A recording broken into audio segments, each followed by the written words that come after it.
Bonjour à tous mes amis et bienvenue dans cette nouvelle vidéo de Vivre Sainement. Alors aujourd'hui encore, pas d'intro, je vous ai fait un petit mix d'interviews complémentaires de Maître Divisio, l'avocat du professeur Raoult contre l'ANSM qui l'a interdit bien évidemment d'utiliser l'hydroxychloroquine. Je rappelle que l'ANSM est déjà impliquée dans plusieurs scandales sanitaires dans le passé, dont celui du tristement fameux Mediator. Je peux vraiment vous dire que je suis content que ce soit Maître Divisio qui s'occupe de cette affaire. Il est qualifié, ultra compétent pour gérer tous les dossiers sanitaires et il va nous lâcher des bombes de révélation sur le sujet un peu partout dans cette vidéo. J'invite à partager cette vidéo un max sur les réseaux sociaux pour éviter la censure. D'ailleurs, à ce sujet, je vous invite tous sur Odyssée. Pour ceux qui ne connaissent pas encore Odyssée, c'est comme YouTube mais sans absolument aucune censure. Et avec des récompenses pour aider vos créateurs favoris. Regardez dans la description, je vous ai mis le lien ci-dessous pour pouvoir vous inscrire. Alors venez nous rejoindre, nous sommes déjà plus de 45 000 sur ma nouvelle chaîne Odyssée et de plus en plus de youtubeurs nous rejoignent tous les jours. Je vous remercie aussi de votre aide pour ma cagnotte Tipeee, ma cagnotte Paypal, pour mes vidéos quand elles sont démonétisées. Allez, on commence tout de suite avec Agnès de Télé Liberté. C'est parti. Vous représentez Didier Raoult, le très médiatique infectiologue de l'IHU marseillais. Vous allez en son nom déposer une plainte très bientôt. Vous pouvez nous expliquer? Je me suis longuement entretenu avec le professeur Raoult sur cette question qui donc m'a saisi. C'est un peu le professeur Raoult contre le reste du monde. J'exagère en disant ça parce que c'est pas tout à fait vrai. C'est pas tout à fait vrai parce que justement, on va le voir, c'est une caricature de dire ça. Vous avez vu que l'ANSM, donc l'Agence du médicament, a refusé à Didier Raoult une recommandation temporaire d'utilisation sur la chloroquine, en disant, écoutez, on peut pas, professeur, parce que, vous comprenez, 1, ça marche pas, 2, c'est dangereux. Didier Raoult a voulu mettre fin à la polémique et a dit, écoutez, nous, à l'IHU, nous avons cette pratique de la prescription, de la délivrance de la chloroquine, nous avons les résultats et nous vous proposons de sécuriser cette pratique en accordant une recommandation temporaire d'utilisation. Je reçois un peu trop de mails à mon goût d'ailleurs. J'en reçois une dizaine par jour de médecins d'un peu partout.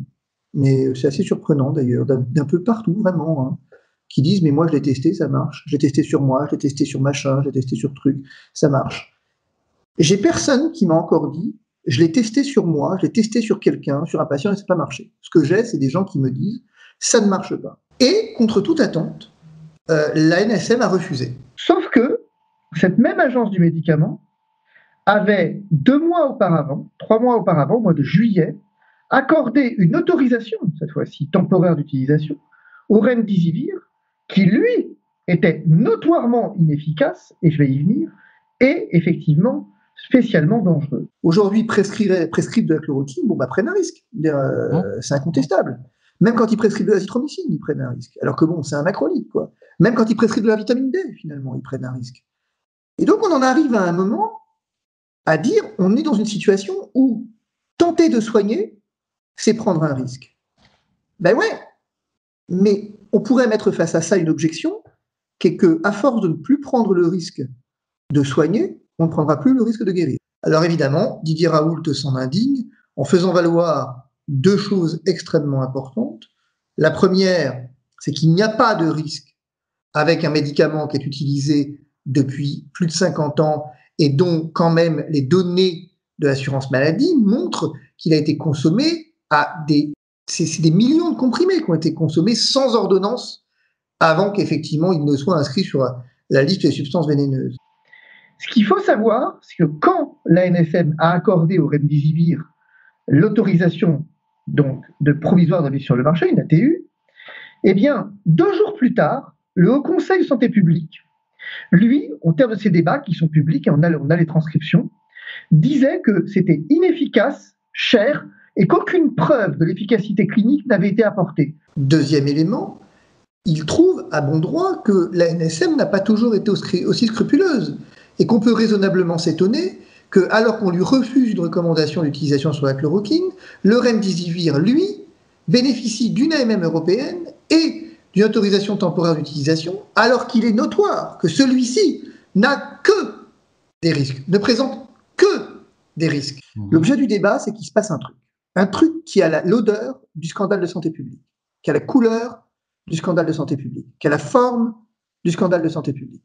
Et donc, on est quand même extrêmement étonné, parce qu'on arrive à la situation où, finalement, aujourd'hui, si je comprends bien, On aurait le droit dans les hôpitaux de délivrer, de prescrire donc du remdesivir, mais pas de la chloroquine. Donc comment est-ce que l'ANSM a pu accorder une autorisation avec le texte dit une présomption forte d'efficacité, là où les experts, 2 jours plus tard, diront que c'est notoirement inefficace? Je viens des instances sanitaires, donc je les connais, j'ai enseigné la santé publique en France, en Italie, aux États-Unis. Donc je veux bien, hein, je suis peut-être effectivement un peu tranché, mais je suis pas complètement con. Qu'est-ce que ça cache? Qu'est-ce que ça cache? Tous les scandales de santé publique commencent comme ça. Il dit depuis le mois de février, il l'a dit devant les commissions d'enquête parlementaire, on cherche à me vendre le remdesivir, on cherche à vendre le remdesivir. Et jusqu'ici, j'y ai pas forcément prêté attention à ce truc. Jusqu'au jour où j'ai vu que le remdesivir a eu une ATU. Je rappelle que le remdesivir est distribué par le laboratoire Gilead. Le juge va devoir trancher s'il y a un lien d'intérêt entre justement l'agence sanitaire du médicament et ce laboratoire Gilead. L'un est toxique, notoirement toxique, la HAS le dit, l'OMS l'a dit, et l'autre, effectivement, on nous explique qu'il n'y aurait pas de bénéfices attendus et qu'il y aurait des risques dont on se demande où est-ce qu'ils vont les chercher. Parce que l'autorisation temporaire d'utilisation, on l'accorde dans un cas, entre autres, dans 2 cas cumulés. Le bénéfice-risque est largement supérieur, puis il y a un bénéfice supérieur au risque, et lorsqu'il y a une présomption forte que ça fonctionne. La vérité, si vous voulez, ce que dit Raoult, il est très intéressant. Il dit « Nous avons depuis le départ un problème avec la chloroquine, et ça se traduit nettement, là, avec cette décision, finalement, de refus de la RTU qui est incompréhensible. » En 2016, le parquet de Paris a ouvert une information judiciaire sur la dépakine qu'on a distribuée massivement, parce qu'il était notoire depuis 1982 que la dépakine avait des effets tétratrogènes sur les enfants, enfin en tout cas des effets secondaires majeurs sur les grossesses. Et le parquet de Paris a enquêté pour savoir, a ouvert une information judiciaire pour savoir pourquoi est-ce que l'AMM avait été accordée. Et le remdesivir, non seulement a une ATU française, mais une AMM européenne. C'est-à-dire qu'en fait, la Commission européenne, elle a décidé qu'au niveau communautaire, elle allait accorder une autorisation de mise sur le marché, parce que du coup, le degré d'efficacité est suffisant. Qu'est-ce que ça cachait? Eh bien, c'est la même chose ici. Le parquet de Paris devra ouvrir une information judiciaire pour savoir pourquoi est-ce que finalement, depuis le départ, la chloroquine est à ce point décriée, et pourquoi est-ce que le remdesivir, dont l'efficacité a été reconnue comme nulle, c'est pas moi qui le dis, hein, le professeur Combe dit effectivement efficacité clinique nulle, et il dit « je suis désolé d'être aussi dur ». Le remdesivir, on sait tous que ça marche pas aujourd'hui. Okay. Alors on va me dire aujourd'hui, oui mais maître, vous faites de l'anachronisme en ce que, j'entends depuis le départ, depuis le premier jour de la crise, j'entends que je fais de l'anachronisme, maintenant j'ai l'habitude, vous faites de l'anachronisme parce que vous jugez après coup. Or effectivement, au moment où l'ATU a été délivrée, mon Dieu, vous réécrivez l'histoire, ça. Les Chinois l'avaient dit depuis plusieurs mois, puisqu'il y avait eu un lobbying de Gilead en Chine. Donc qu'est-ce que ça cache? Nous saisissons le parquet parce que nous pensons, nous craignons qu'effectivement nous soyons au cœur d'un scandale. 2 jours après que l'ATU était accordée, donc présomption forte que ça marche. Donc c'est que je me dis, citoyen lambda et juriste finalement pas trop con, je me dis, moi j'ai pas rentré dans ce débat-là, moi tout ce qu'il raconte, là, le Raoult et tout ça, c'est des conneries, parce que Raoult il veut vendre sa camelote, là, tout ça c'est des conneries. Finalement, le remdesivir, ça marche. Si la NSM le dit, c'est que c'est vrai. J'attire votre attention sur un point. Comment expliquer que le laboratoire Gilead a fait un chiffre d'affaires monstrueux, colossal, en développant et commercialisant un traitement dans le cadre du Covid, alors qu'il ne marche pas? Sauf que 2 jours plus tard, va se tenir une réunion au HCSP, dont je me demande toujours pourquoi elle est publique, d'ailleurs, pourquoi ça a été rendu public, ce truc. 35 pages de transcription des dialogues. Et on va s'apercevoir de quoi? C'est qu'il y a une unanimité absolue sur le fait que le remdesivir ne marche pas. D'autant qu'au vu de ces bénéfices quasi nuls, il y a eu un envoi de mails massif avec la promotion du remdesivir et distribution gratuite même de ce médicament. Absolument. Mais 2 jours plus tard, voilà que les instances officielles de l'État vous disent le remdesivir, ça ne marche pas. Or, 2 jours auparavant, l'agence du médicament a, elle, dit qu'il y a une présomption forte pour que ça marche. Comment je fais le lien entre un aveu de présomption forte, sur quoi se sont-ils basés pour dire qu'il y a une présomption forte, tandis que 2 jours plus tard, le CSP vous dira non, non, non, c'est pas vrai, il n'y a pas de présomption forte, ça marche pas. Est-ce que vous vous rendez compte qu'on est capable d'opposer au professeur Raoult quand même, on parle de quelqu'un, on ne parle pas tout à fait non plus du dernier des imbéciles, on parle quand même d'une star de l'infectiologie, de quelqu'un qui effectivement est dans le monde entier, on s'arrache les compétences, et on vient effectivement expliquer à celui-ci que la chloroquine est dangereuse. C'est-à-dire qu'on a laissé entendre que finalement, il y avait eu des études tellement effectivement scandaleuses qu'il fallait à toute force arrêter le délivré de l'hydroxychloroquine. Mais tout ça, ça remonte à quand? Ça remonte à la publication du Lancet. Le fait est que ça, c'est acte 1, scène 1. Pourtant, ce qui m'étonne, c'est que tout le monde, depuis le mois de mars, vous vend le remdesivir comme un remède miracle. C'est-à-dire qu'en Europe, en France, en Italie, ailleurs, on a décidé de cesser les essais thérapeutiques sur l'hydroxychloroquine à partir du Lancet, de ce qu'on a appelé les Lancet Gate, en fait, là. C'est-à-dire vraiment cette étude complètement scandaleuse. Qui peut raisonnablement venir nous expliquer que la chloroquine est dangereuse, alors que de l'autre, il est notoire que le remdesivir a des effets de néphrotoxicité majeure et effectivement relayés par la littérature, que plus personne n'ose aujourd'hui promouvoir le remdesivir. C'est très grave.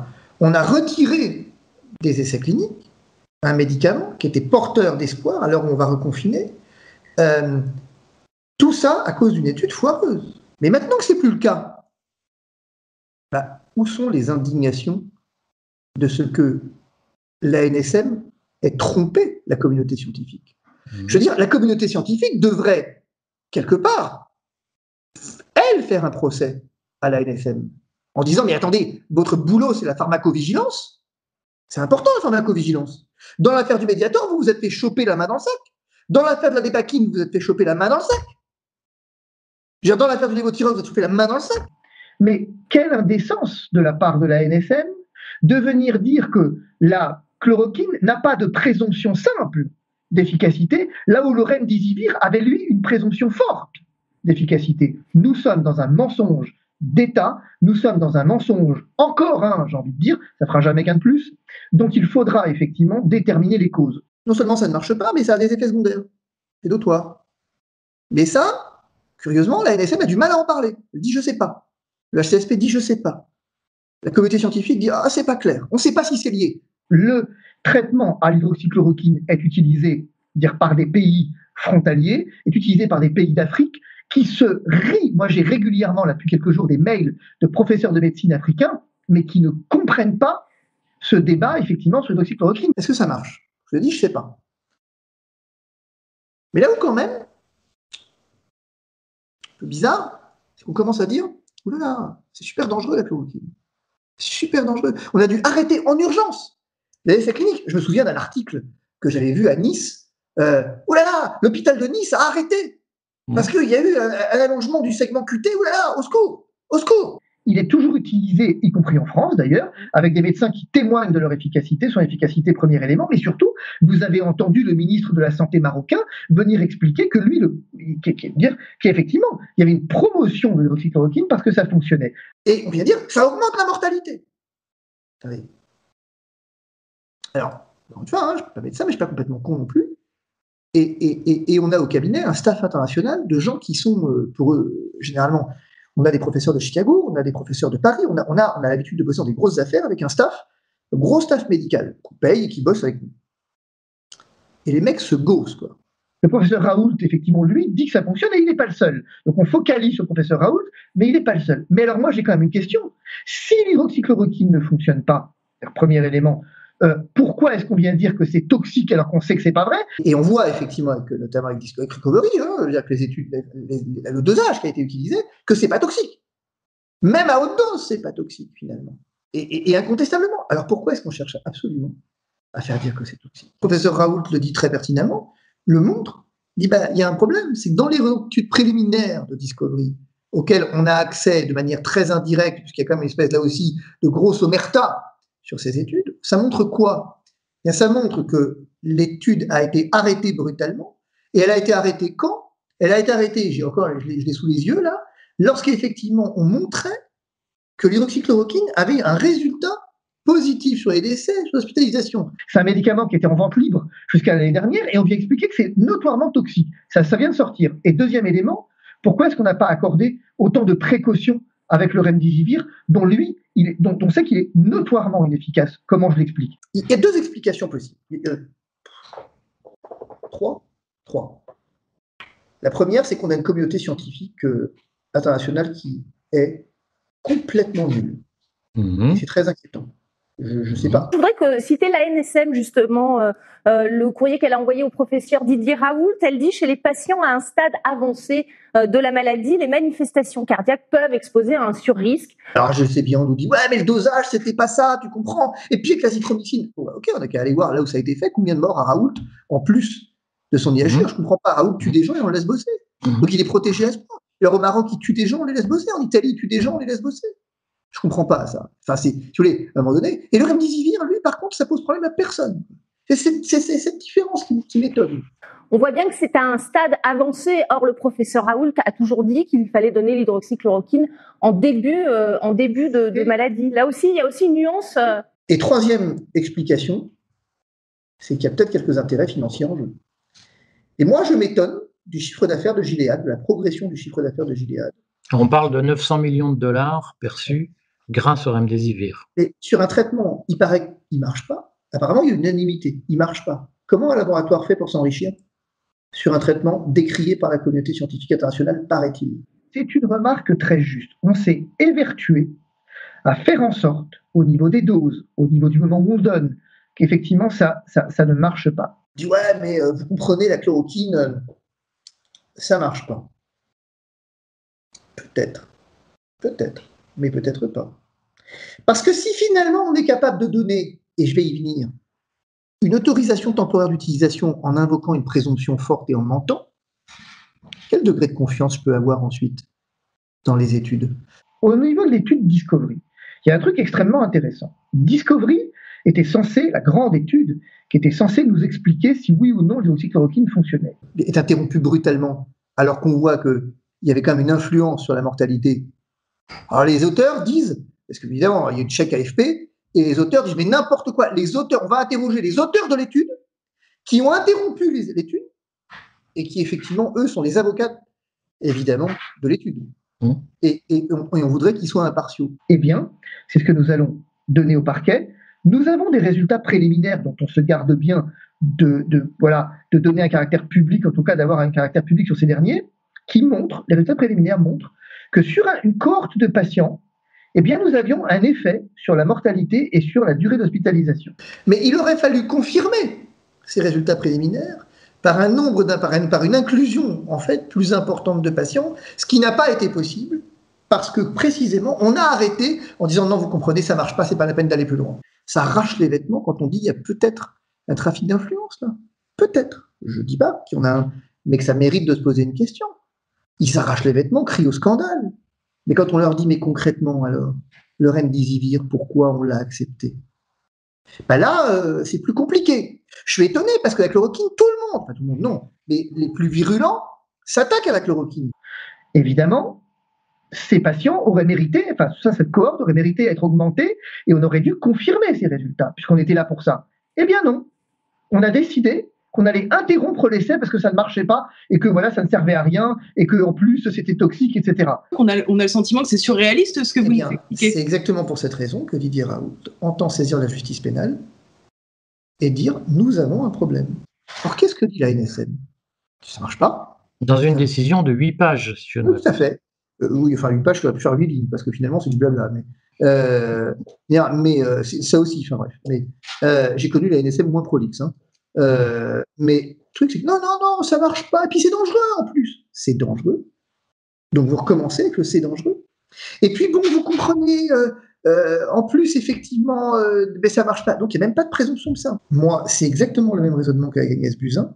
C'est exactement le même raisonnement qu'avec, donc effectivement, Olivier Véran et Salomon. C'est le même raisonnement. C'est de dire, à un moment, nous passons du débat scientifique au débat juridique. Nous avons passé entre les deux d'ailleurs par le débat politique, mais cette affaire de la chloroquine maintenant, les responsables doivent s'expliquer devant des juges indépendants et impartiaux. Donc on voit bien qu'à un moment donné, si vous voulez, on parle du professeur Raoult, mais on focalise l'attention du professeur Raoult. On ne parle pas du professeur Raoult ici, on parle des patients qui ont le droit de savoir si oui ou non on les a privés, et pour quelles raisons, d'un traitement à l'efficacité démontrée effectivement, si j'en crois un certain nombre d'études, certainement contestées par d'autres, mais c'est le propre de la science. Donc il y a 2 mois, vous accordez à Gilead, en tout cas au Remdesivir, une présomption forte d'efficacité en dépit de la communauté scientifique internationale. Là, Raoult vous produit des études nombreuses et vous dites non, il n'y a même pas de présomption simple. Et ça, je suis censé l'avaler.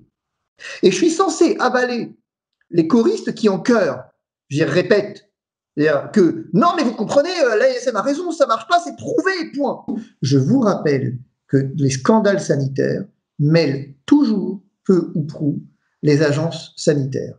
Pourquoi l'ANSM est devenue ANSM alors qu'elle était AFSAPS? Pourquoi est-ce que, après Korsouga et Bertrand, on a eu un changement de dénomination et de rôle, etc., à cause du scandale du Mediator? Tandis que, dans une autre perspective, le Remdesivir est lui contesté par tout le monde, et pourtant a été effectivement, vous le dites, donné massivement, a été en tout cas promu massivement, et on veut savoir pourquoi. Qu'est-ce qui est prouvé? Mais qu'est-ce qui est prouvé? C'est prouvé que le Remdesivir ne marche pas, et pourtant on lui a accordé une ATU. Oui, c'était une connerie. Cette connerie, vous ne l'avez pas dénoncée, pourquoi? Pourquoi vous n'admettez pas l'idée qu'il puisse y avoir une présomption simple? Pourquoi vous n'admettez pas l'idée que peut-être vous avez tort? Que peut-être les études que vous citez en référence puissent s'être trompées, c'est-à-dire que finalement, on s'aperçoit que le véritable problème, la véritable question qui va devoir se poser dans l'affaire de la chloroquine, c'est quels sont les liens d'intérêt et quels sont les potentiels conflits d'intérêts qui auraient pesé, et vous voyez que j'emploie le conditionnel, qui auraient pesé sur cette décision absolument incroyable de privilégier le Remdesivir aujourd'hui, par exemple. Renaud Muselier, qui est un ancien médecin, président de la région Sud, a écrit une lettre au vitriol au ministre de la Santé, justement, lorsque ce médicament a été interdit d'usage au professeur Raoult. Le droit à la prescription d'un médicament dont la vente est autorisée, voilà ce que défend Renaud Muselier. Rappelez-vous, Didier Raoult vous dit depuis le premier jour, de manière constante, il vous dit, depuis le premier jour, je ne comprends pas, on me vend le Remdesivir, depuis le premier jour. Or, ça ne marche pas.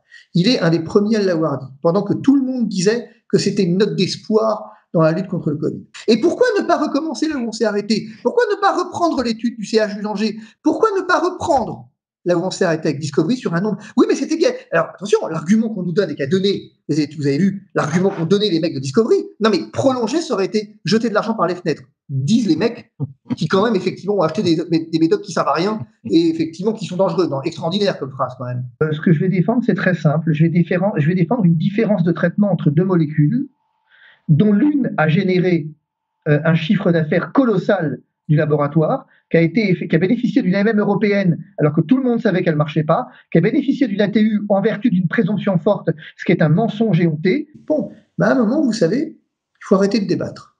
Il faut arrêter de discuter.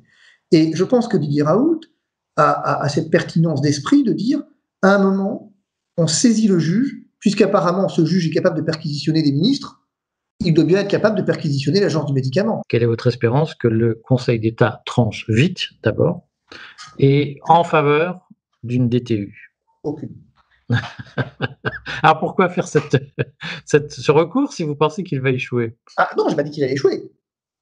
Non, je n'ai pas dit qu'il allait échouer. Alors expliquez-nous. C'est pas la question que vous m'avez posée. La question que vous m'avez posée, c'est celle du timing. Après le scandale des masques, le scandale des tests, vous imaginez si on a volontairement occulté, au nom de quelques liens d'intérêt, l'efficacité d'une molécule absolument, qui n'a aucun prix finalement, qui est vraiment complètement, son prix est dérisoire. Et on n'a pas laissé finalement celle-ci déployer ses effets dans le cadre d'études ad hoc, c'est quand même vachement grave. Par contre, le recours en annulation, lui, je veux dire, plus intéressant quand même. Parce que notamment, il y a un point qui n'est pas négligeable, c'est que formellement, j'attends toujours de savoir si Sanofi a été contacté ou pas et a donné son avis. Moi, je peux vous dire que non. Pourquoi je peux vous dire que non? Parce que ça ne ressort pas de la décision attaquée. Or, ça doit ressortir de la décision attaquée. Ça, c'est un truc extrêmement important. Et donc, effectivement, en plus de saisir le Conseil d'État, nous allons saisir la justice pénale. C'est une évidence. Voilà, alors c'est très intéressant l'histoire des Africains. Parce que les Africains, on les méprise avec une manière absolument redoutable. On dit oui, mais vous savez, ils sont marocains, ils sont sénégalais, il ne faut pas prendre en compte ce qu'ils disent. Enfin, pardonnez-moi, mais on a des véritables stars de l'infectiologie en Afrique, dont on mériterait quand même un petit peu, qu'on mériterait à écouter. Pourquoi Didier Raoult veut le faire? Pour la postérité.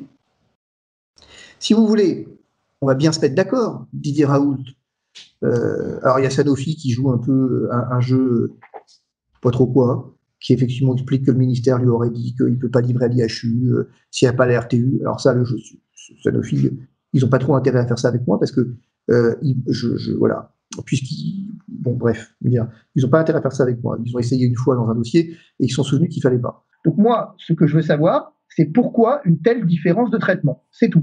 Et quels seront les griefs, l'objet de la plainte de Didier Raoult? C'est très clair, ce sera de la mise en danger de la vie d'autrui. Nous considérons aujourd'hui que tant par son action que par son abstention, l'agence du médicament a mis en danger la vie d'autrui. Ils sont fous, Didier Raoult. Ils sont fous, qu'on le croit ou pas, ils s'en tapent. Je veux dire, qu'on le prenne pour un charlatan, ils sont fous. Je veux dire, le type, il a un background à faire pleurer et le 3/4 de la communauté scientifique. Lui, il traite ses guêtres avec les sommités internationales. Il a un conseil scientifique, va faire pâlir de jalousie le conseil scientifique de l'Élysée, quoi. Vous savez, il y a une étude d'Angers, du CHU d'Angers, on n'en a jamais entendu parler. Discovery, on n'en a jamais entendu parler. Curieusement, on a effectivement, après le Lancet, opportunité du Lancet. C'est à se demander ce qui serait passé si l'étude bidonnée du Lancet n'était pas intervenue. Qu'auraient fait les autorités sanitaires françaises? Et ce que je peux vous dire avec une certitude, sans savoir si la chloroquine marche, c'est que si on avait le fonctionnement du CHU de Marseille, ça fait longtemps que la crise serait réglée. Bien. Et parce que, sauf à prendre des marins-pompiers de Marseille pour des cons, ça aussi c'est extraordinaire. J'ouvre une parenthèse et je la referme. Mais on voit Didier Raoult comme le gourou. Enfin, Didier Raoult, d'abord, il n'est pas seul. Il a une équipe avec lui. Et il a quand même les marins-pompiers de Marseille avec lui. Tout le monde s'est écrié que la chloroquine était dangereuse. On est capable de dire, enfin, est-ce qu'on se rend compte, je vous l'ai déjà dit sur votre plateau, mais est-ce qu'on se rend compte quand même qu'on est en train de vous expliquer que ce médicament est dangereux, alors qu'effectivement, il était en vente libre jusqu'à l'année dernière, quoi. Qu'il a été le médicament probablement le plus consommé au monde. À quel moment le ridicule va cesser? Le problème, c'est qu'on dit le ridicule ne tue pas. Eh bien, si. Ici, le ridicule tue. Il sent bien que la ficelle est grosse, quoi. C'est que depuis février, on parle du remdesivir, et là, comme par hasard, ça marche pas, mais bon, quand même, voilà, tout ce qu'on a déjà dit. Il y a anguille sous roche. Ouais, il y a non seulement anguille sous roche, mais qu'on se fout de la gueule du monde. Et le monde, c'est qui? C'est les patients, quoi. Je ne dis pas qu'il est dangereux, c'est la HAS qui dit qu'il est dangereux. C'est l'OMS qui dit qu'il est dangereux. Didier Raoult, il y a ce qu'on voit sur les plateaux télé, hein, d'accord, ok, on voit dans ses vidéos, mais si vous voulez cerner un peu ce que fait l'IHU de Marseille, il faut prévoir que quand vous discutez avec Didier Raoult, c'est 2 heures qu'il va vous falloir. Vous ne tirerez rien de conversation de moins de 2 heures. Et qui va se répéter plusieurs fois dans la semaine. Parce qu'il a un tel niveau de précision qui est. Enfin, je fais ce métier depuis quand même longtemps. J'ai avec moi, je vous le redis, un staff médical assez impressionnant de gens. C'est la première fois, une des rares fois, pas la première, mais une des rares fois où je vois des gens de cette exigence. Didier Raoult a ce privilège d'être un vieux baroudeur, et je le suis aussi à certains égards. Et on se rejoint sur un point. C'est quand on voit la passion que déchaîne cette chloroquine, quand on voit une certaine partie de la communauté médicale qui effectivement est celle qui venait nous vendre les mérites du remdesivir et qui en même temps aujourd'hui vient fustiger la chloroquine, on peut raisonnablement se demander ce qui se passe quand même. C'est précisément à un moment, parce qu'on ne fait pas de la médecine pour soi, on fait de la médecine pour les autres. Et que là, on est en train de mettre un pays à feu et à sang, on est en train de détruire presque une civilisation quand même. On est sur un choc de civilisation. En disant à des gens, rentrez chez vous, prenez du Doliprane. Même un antibiotique pose problème. Même un macrolide. On est venu maintenant inventer une dangerosité d'un macrolide. Mais où est-ce qu'on est? C'est quand même tout à fait curieux. On vient vous dire que la chloroquine tue. Mais curieusement, le Maroc, qui l'utilise en routine, vous avez entendu le ministre de la Santé du Maroc qui est venu s'étonner, qui est venu dire ce que je vous dis en fait. Le Sénégal, pour ne citer que, viennent l'utiliser, proche de nous, et l'Algérie. Et curieusement, il n'y a pas une surmortalité liée à la chloroquine. Comment on est capable, finalement, à un moment donné, d'accepter ça? Comment on est capable de nier les propriétés antivirales du Zitromax? Comment est-ce qu'on est capable de nier les propriétés antivirales de l'hydroxychloroquine? Ou alors quoi? On est en train de dire, comme en Italie en février, que c'est pas des vrais médecins, ces gens? Mais la dernière fois qu'on a fait ça, la dernière fois qu'on a méprisé ce qui se passe à l'étranger, c'était en mars avec l'Italie. Et ça a donné quoi? Eh bien, ça a donné le Rivotril en maison de retraite, parce qu'on n'avait plus de place pour les patients. Et il le dit, il dit, moi je m'en fous de ce que vous pensez. Si vous pensez que j'ai besoin d'une légitimité, mais enfin les mecs, regardez qui je suis, regardez qui vous êtes quelque part. Je m'en fous. J'ai existé avant, je continuerai d'exister après. C'est pas ça l'enjeu. L'enjeu, c'est qu'à un moment donné, si on est sur une affaire de santé, d'un scandale de santé publique, et je le redis, on a l'odeur, on a tout le climat du scandale de santé publique, bah, il faut que quelqu'un le fasse émerger. Des signaux nous avertissaient. Et si on regardait un peu ce qui se passait ailleurs, et pas seulement là où ça nous arrange, et si effectivement on arrêtait ce mépris à l'égard des autres, je veux dire, c'est quand même un minimum. Et puis encore une fois, on peut raisonnablement se poser la question. Vous disiez tout à l'heure un truc intéressant. Didier Raoult est jugé parti. Ouais, si on veut. Mais c'est quoi son intérêt? Quasi aucune affaire de santé publique n'a émergé de par le parquet. Elle a émergé par le juge d'instruction, saisi par les parties civiles. Donc je veux dire, au bout de 3 mois, si le parquet, c'est ce que j'ai fait là d'ailleurs, bah, le parquet enquête, hein, mais moi je trouve que ça va pas assez vite et j'en ai marre, donc j'ai déposé une plainte avec constitution de partie civile devant le doyen des juges d'instruction pour le compte du collectif C19. Bah, c'est ce qu'on fera avec le Didier Raoult si on estime qu'effectivement ça va pas assez vite. Mais enfin, la seule fraude qu'on connaisse pour l'instant, c'est celle qui consiste à accorder une autorisation d'utilisation à un médicament qu'on sait dangereux quand même. C'est que c'est mal connaître, en tout cas pour ce que j'en ai compris, Didier Raoult, que de penser qu'il va lâcher l'affaire. Pas pour son honneur. Tous ceux qui disent, finalement, ils cherchent à... Ils s'en foutent de son honneur. Enfin, je veux dire, son honneur, il est sauf. Ils s'en foutent de ça. C'est pas ça. C'est que on est face à un scandale de santé publique. On a précommandé des doses extrêmement importantes. C'est étonnant, non? C'est étonnant. Le moins qu'on puisse dire, c'est que c'est étonnant. La justice aura à se pencher sur cette question effectivement précise. Mais je crains que nous ne soyons encore au cœur d'un véritable scandale qui nous dépasse et qui nous dépasse de loin, en fait, qui nous dépasse vraiment de manière vertigineuse. Et puis parce que si on accepte ça, à la première épidémie venue, on va recommencer. Parce que là, on a compris que ça marchait, quoi. Quand même, hein, pardon, hein, mais si un labo comprend qu'en revendant un truc qui marche pas, il peut augmenter son chiffre d'affaires, je vous garantis qu'effectivement, ça va être rapide. Hein.